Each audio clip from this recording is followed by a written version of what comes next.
Fala galera, tudo beleza? Meu nome é André, eu sou fã de luta livre há mais de 30 anos. E no vídeo de hoje a gente vai fazer uma versão um pouco mais compacta do Sincerão da galera. Eu tô correndo, eu tenho que ir pro trabalho, CLT é uma dificuldade, mas é uma benção também, é o que paga as contas por enquanto. Então, vamos saber qual é a opinião de vocês sobre o último SmackDown e o último Raw e eu vou reagir a essas opiniões. Mas antes, não deixe de fazer tudo aquilo que a gente pede para ajudar o nosso canal. Deixe seu like, se inscreva no canal, ative o sininho para receber as notificações, deixe seu hype e, acima de tudo, assista aos nossos vídeos para que o YouTube nos divulgue. Beleza? Então, bora rapidinho para esse sincerão da galera a lá Usain Bolt, né? E nós vamos começar com o nosso queridíssimo Lord Aizir, que falou sobre o Dominic. E aí ele mandou uma daquelas bem polêmicas, né? Ele disse o seguinte: quando você pensar que existe gente privilegiada na WWE, lembre sempre do Dominic. Menos moves que Jey Uso. Não faz uma promo sequer. Não defende seu título. Personagem fraco e sem desenvolvimento.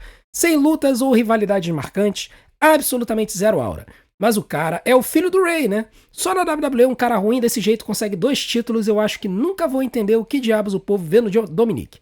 O cara é basicamente um bigodudo que encanta as mulheres sem motivo algum, mas o Triple H certamente sabe o que está fazendo, né?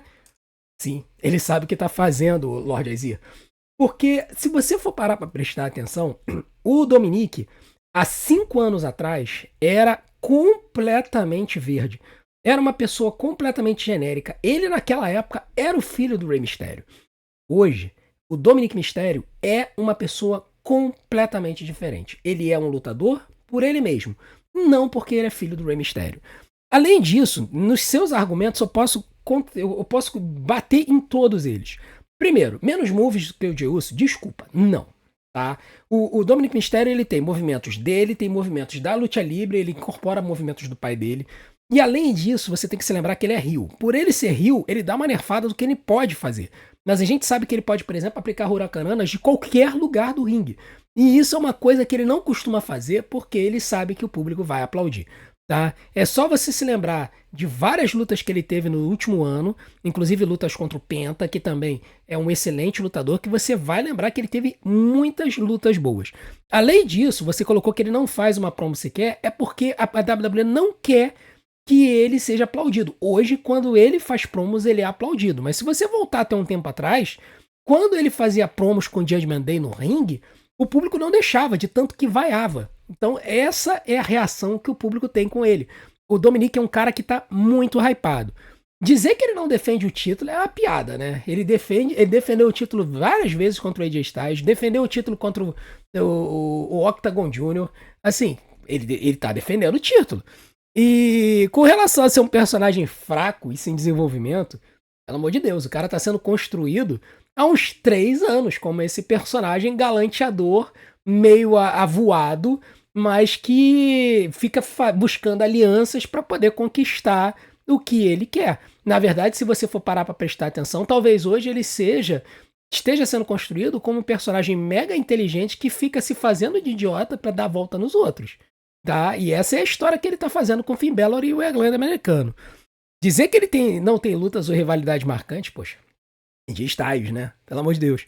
E absolutamente zero aura, pergunta isso pro público, que quando ele entra no ringue, o pessoal reage. Desculpa, mas eu não posso discordar mais do que você, né, do que você colocou. Pra mim, o Dominic Mysterio é uma das estrelas em ascensão da companhia, e sim, o Triple H sabe o que tá fazendo, porque ele tá construindo o Dominic desses últimos anos pra ser uma mega estrela. Então, ó, se você não gosta dele, vai se preparando, porque ele ainda vai crescer muito. É só a gente lembrar que o Randy Orton, que também era um talento que era filho de alguém, filho do Cowboy Bob Orton, e também levou um tempo para se desenvolver, mas quando se desenvolveu, ele chegou onde ele chegou, beleza? Então, vamos embora. Bola para frente, porque Dominic Mysterio vai vir e vai acabar com todo mundo. Agora, o Fusion, ele fez uma colocação sobre as duplas femininas, né? Por que diabos as duplas femininas e masculinas, de forma geral, não fazem promos? Exemplo, Alexa Bliss e Charlotte Flair. Eu considero a Alexa como a melhor no mic após o Women's Revolution, portanto não ouço nenhuma promo. Ainda mais agora, que ela é campeã de duplas com a Charlotte. Muito bem, vamos falar sobre as duplas. As duplas femininas realmente não fazem muitas promos, as duplas masculinas fazem mais. O New Day, por exemplo, toda semana faz promos, geralmente é no intervalo, mas eles fazem promos e são promos muito boas. Só que, por exemplo, no Monday Night Raw, a divisão de duplas é uma piada. Já no SmackDown, eles dão prioridade para construir histórias nos bastidores.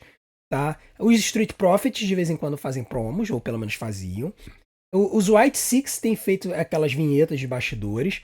DIY já apareceram fazendo vinhetas de bastidores, então a gente também deve considerar essas vinhetas de bastidores como promos. Geralmente a gente não cobre muito aqui no canal, mas quem assiste os shows vê que eles fazem. As duplas femininas realmente não têm feito muitas promos. Por quê? Porque a divisão feminina de duplas não é muito incentivada. Ela é mais uma dupla para pegar lutadoras que não estão podendo ir para algum título de simples, juntar elas e encostar elas. Então, basicamente é o que aconteceu com a Alexa Bliss e a Charlotte Flair. No caso da Alexa, ela tá nessa construção dessa storyline com a Charlotte, mas elas já tiveram interações no ringue, já tiveram promos e tal, então elas são as que mais engajam. As outras duplas realmente poderiam promar mais? Poderiam, mas eu acho que é uma escolha da WWE, como não é uma divisão muito incentivada, de simplesmente botar elas para fazerem histórias, interações, justamente para não roubar muito tempo de televisão, porque o tempo de televisão está escasso. Principalmente no SmackDown, que caiu de 3 horas para 2, né? A gente reclamou tanto que o show de 3 horas de duração do SmackDown estava cansativo, eles reduziram de 3 para 2 e a gente viu que acabou que não ficou muito bom. Né, aquele negócio, nós fãs de WWE, a gente não sabe o que é. A gente reclamou de 3 horas, agora a gente tá reclamando de 2. Mas a gente tem que lidar com o tempo escasso de televisão, então nesse caso, cara, é melhor a gente aceitar o fato de que a gente vai ver mais interações do lado de fora do ringue, nos bastidores, para que elas possam pelo menos aparecer na televisão. Pelo menos isso é melhor do que a gente simplesmente não tê-las nem aparecendo, que é o caso que aconteceu nas últimas 2 semanas no SmackDown. Agora nós vamos falar sobre o cenário do campeonato mundial feminino do SmackDown, né, o campeonato da WWE. E o Matheus ele vai dizer o seguinte: essa count-out dupla na disputa do título mundial feminino, quer dizer, o título feminino da WWE, foi uma desculpa para enfiarem uma triple threat no Palooza e a Jade Cargill fazer o pin na Nia Jax. Pode anotar. Então, a gente não tem nenhuma sinalização ainda de que isso vai acontecer. Pode ser que aconteça, tá? A gente tá gravando esse vídeo na quinta-feira, né? A gente vai botar o vídeo hoje. A gente não sabe o que vai acontecer no SmackDown. Pode ser que eles resolvam colocar a luta do campeonato feminino da WWE no WrestlePalooza. A gente sabe que tem espaço para mais uma luta, mas ainda não colocaram. Com o Monday Night Raw não colocaram, ainda tem 5 lutas só. Realmente essa seria uma boa aposta para colocar no WrestlePalooza. Agora, se eles fizerem isso, pra Jade Cargill fazer o pin na Nia Jax, eu particularmente vou gostar e não vou gostar. Eu acho que seria bom tirar o título da Tiffany, eu só não acho que seria bom botar o título na Jade Cargill. Eu acho que tem lutadoras no Monday Night Raw que poderiam ser deslocadas para o SmackDown e poderiam receber esse título. Mas não é o caso, então eu vejo sim esse cenário que você aponta, até com um cenário bem provável, e com isso aí eles estenderiam a feud entre a Tiffany Stratton e a Jade Cargill, que eu sinceramente eu não sei se eu quero continuar vendo não. Agora vamos para o Thiago, e o Thiago vai falar sobre o Sami Zayn, né? Sami Zayn e o seu desafio aberto, seu Open Challenge, né? Ele diz o seguinte: Sami Zayn é demais, não canso de falar isso. Cara, faz boas lutas com todo mundo, deixa interessante combate. Esse desafio aberto começou bem demais. Sami rumo ao título mundial. Esse cara merece.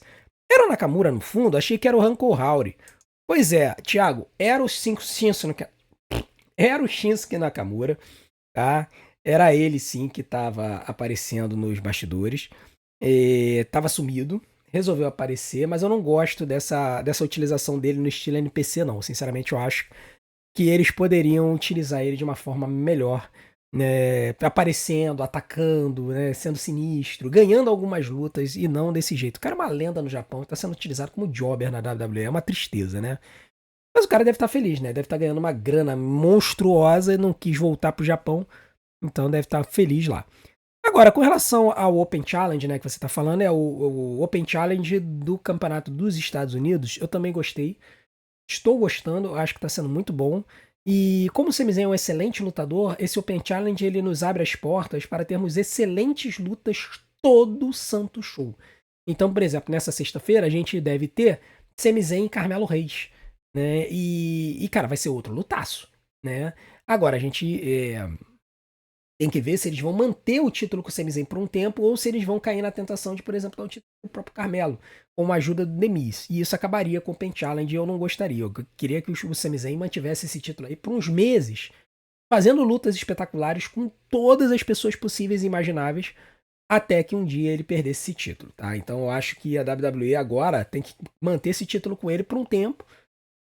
E aí, pelo menos até o final do ano, de repente ele perde no final do ano para ele poder ganhar o Royal Rumble lá na Arábia Saudita. Pelo menos é a minha maior aposta para 2026, é o Sami Zayn ganhando o título, ganhando o Royal Rumble lá na Arábia Saudita e indo para o Campeonato Mundial na WrestleMania, tá? Então, vamos ver o que vai acontecer, mas com certeza a WWE tem uma tendência aí para fazer um negócio legal aí com esse Open Challenge do Sami Zayn. Agora nós vamos falar sobre a Bayley, né? E o acervo musical ele trouxe uma colocação muito interessante aqui. Ele falou que a Bayley estava precisando de uma renovada, e acho que faz sentido. Depois de tudo que já passou, tem que ficar doida mesmo. E falta uma personagem assim. Quando teve era uma Nikki Cross da vida que não impõe nenhum respeito no ringue. Pois é, a gente já teve alguns personagens bipolares assim, né? Os mais famosos foram o Bray Wyatt e a Alexa Bliss, né? Que eles tinham aquela persona do Firefly Funhouse, e aí depois, no caso, o Bray Wyatt virava o The Fiend, às vezes durante a luta ele fazia isso.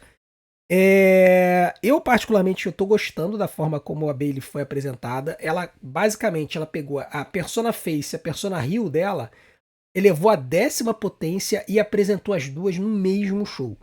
Tá? Vai ser interessante ver como é que a WWE vai construir isso, né? Se ele vai manter a Bayley desse jeito, assim, com duas personalidades distintas, ou se de alguma forma eles vão convergir isso com o tempo.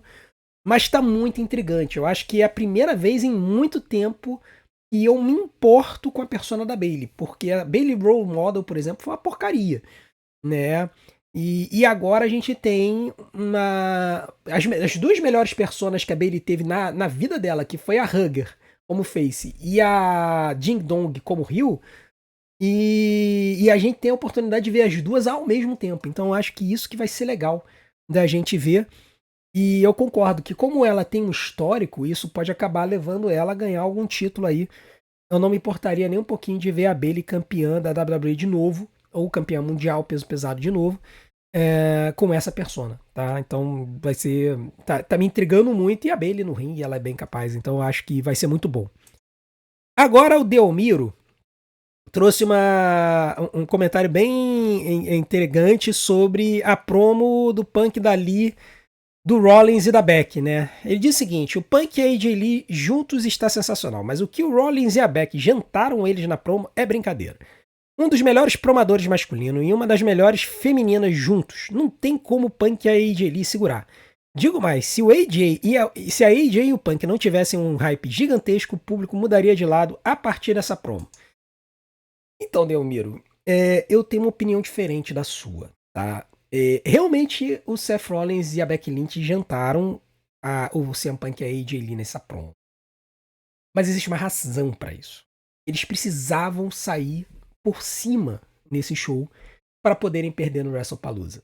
Então por isso eu acho que eles deram uma segurada no Punk e na AJ Lee, porque os dois têm capacidade de bater de frente com a Becky e com o Seth. Lembrando que tudo é um script, né? Então eles fizeram o script das promos de forma a que o Seth Rollins e a Becky saíssem por cima agora. E tanto é que no final a Becky Lynch conseguiu aplicar uma Handle Slam na AJ Lee. Isso foi para preparar o terreno para uma vitória do Punk e da AJ no WrestlePalooza. Então eles fizeram isso não só na fisicalidade, mas fizeram nas promos também. E fica tranquilo que essa história vai continuar. Nós vamos com certeza ter a AJ Lee fazendo o pinfall na Becky Lynch, e isso vai levar a uma luta pelo campeonato intercontinental aí para frente. Mas pode apostar que isso aí foi script, foi como a WWE montou a coisa de propósito para que a AJ Lee e o CM Punk saíssem por baixo. Foi feito de propósito por causa do show. Agora o Luiz vai falar sobre os luteadores, né? A gente já tem falado muito aqui sobre como a WWE usa mal os luteadores e tudo mais. Mas eu queria registrar a indignação dele porque é a minha também, né? Minha indignação com o que estão fazendo com o Dragon Lee e o Rey Fenix Os caras quase nunca têm destaque. Quando eles finalmente aparecem, só joga eles de lado. Como essa luta do Dragon Lee e do El Grande Americano, que eu já não aguento mais. A WWE não sabe usar luteadores. O que eu posso dizer, cara? É a mais pura verdade. Realmente a WWE não sabe usar luteadores ou não quer usar luteadores. E olha que o Dragon Lee sabe falar inglês, né? É isso que é mais intrigante, né? Eu entendo a WWE não empurrar luteadores que não sabem falar inglês. Mas tanto o Dragon Lee quanto o Rey Fênix sabem. Principalmente o Dragon Lee, né? Então, assim, realmente não dá pra entender eles não usarem os caras. Assim, eles estão usando melhor o grande americano. E dizem as más línguas que é o Ludwig Kaiser, né? Eu ainda acho que é o Mark Henry, mas dizem as más línguas que é o Ludwig Kaiser. Então, assim, não dá pra entender, né? Quer dizer, dá, mas assim, no caso do Dragon Lee não dá pra entender. Quer dizer, até dá, né? O Dragon Lee é baixo, né? E aqui é aquele negócio, é o que a gente sempre fala. Ou o lutador, se o lutador for baixo, ou se o lutador não souber falar inglês, cara, a WWE não vai usar direito. Não tem jeito. E o Dragon Lee se encaixa no cenário de ele ser baixo. No caso do Rey Fênix, um pouco a questão do inglês, mas não tanto quanto o irmão. Mas aí o Rey Fênix é baixo também. Então, a WWE que tem esses estereótipos que acaba quebrando. Aí nesse ponto a AEW sabe utilizar melhor essa galera, né? Agora o Mr. Potato vai falar sobre o John Cena, né? E aí vai falar sobre as últimas datas do Cena. Ele vai dizer o seguinte: tiozão, restam 6 datas pro Cena. Não gostaria de ver o Lesnar sendo seu último adversário, mas não podemos escapar do óbvio. Lesão e ausência por alguns meses para enfrentar o Lesnar novamente. Ainda daria tempo para buscar um outro adversário para sua última dança ou não tem jeito de ser o Lesnar mesmo? Bom, Mr. Potato, é bom. A sua pergunta foi boa porque às vezes as pessoas não acompanham as nossas lives, os nossos vídeos e estão um pouco perdidos sobre essa run do John Cena. A gente precisa esclarecer algumas coisas. Primeiro, a data final do John Cena já está marcada. É meados de dezembro, se não me engano, dia 13 de dezembro, num Saturday Night Main Event. Que a luta do Cena não vai ter intervalo. Isso aí já foi até anunciado pela NBC. Então, toda a luta do Cena e mais o discurso de despedida dele não vão ter intervalos. Provavelmente vai ser o show de maior audiência no ano. E é capaz da gente quebrar os nossos recordes aqui de audiência nas nossas lives. Recorde, inclusive, de especial do SummerSlam com essa aposentadoria do Cena. Com relação a... Por conta disso, essa história de que ele vai ficar alguns meses fora não cola. Ele vai encerrar a carreira dele em dezembro.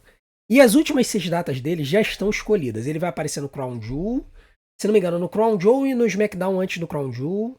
Vai aparecer em dois Monday Night Raws, no Madison Square Garden e o outro, Madison Square Garden em Nova York, e o outro em Boston, no Massachusetts. E aí ele vai aparecer no Survival Series e vai aparecer nesse show do dia 13 de dezembro. São as 6 datas finais dele.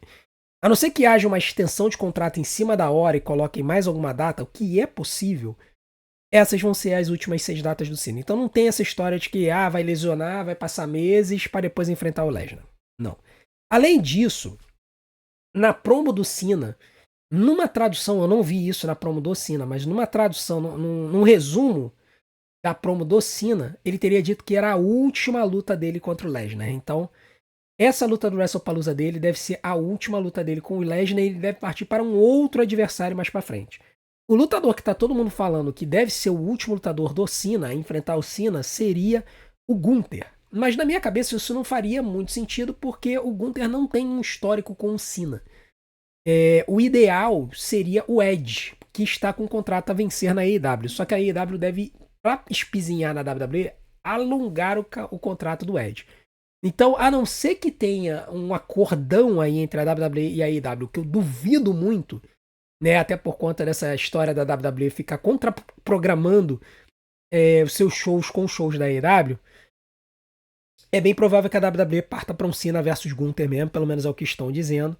E aí, essa seria a luta de dezembro, tá bom? Mas com certeza não vai ser o Lesnar, pelo que apareceu nesse resumo, o Cena teria dito que o Cena e Lesnar no WrestlePalooza é a última luta deles.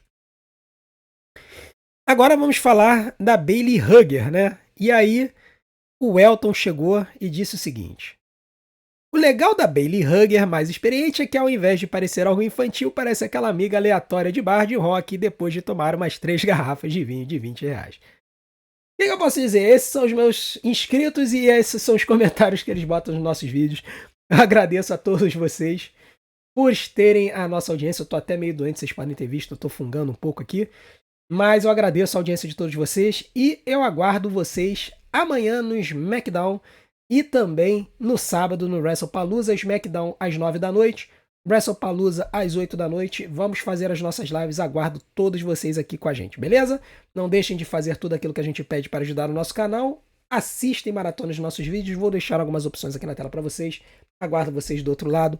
Um grande abraço, até a próxima.